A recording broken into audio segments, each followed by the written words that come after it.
اس کے بعد حاضرین عزیز وقار خندق کھودی جا رہی ہے اور ظاہر ہے بڑا مشکل مرحلہ تھا، تکلیف دہ مرحلہ تھا. تو خندق کھودتے کھودتے ایک بہت باری پتھر آ گیا. وہ باری پتھر کسی سے ٹوٹ نہیں رہا تھا. ان لوگوں نے آ کے آقا علیہ الصلوۃ والسلام سے عرض کی کہ یا رسول اللہ یہ پتھر نہیں ٹوٹ رہا.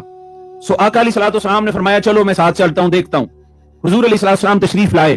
حضور نے ایک صحابی سے کدال خود لی اور اس جو باری اور سخت پتھر تھا اس کے اوپر کدال ماری.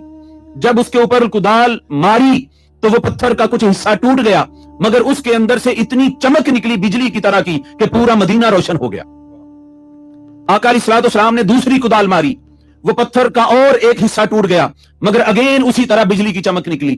تیسری دفعہ پھر آقا علیہ الصلوۃ والسلام نے اپنی وہ ضرب لگائی پتھر پر، وہ پتھر پھر ریزہ ریزہ ہو گیا، مگر تیسری دفعہ بھی چمک نکلی.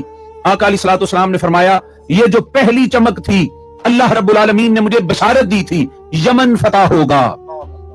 جب میں نے دوسری ضرب پتھر پر لگائی اور یہ جو چمک پیدا ہوئی بجلی کی سی، مجھے دوسری بشارت دی گئی کہ شام فتح ہوگا. اور جب میں نے تیسری ضرب لگائی تو مجھے یہ خوشخبری دی گئی کہ یا رسول اللہ مشرق بھی فتح ہوگا.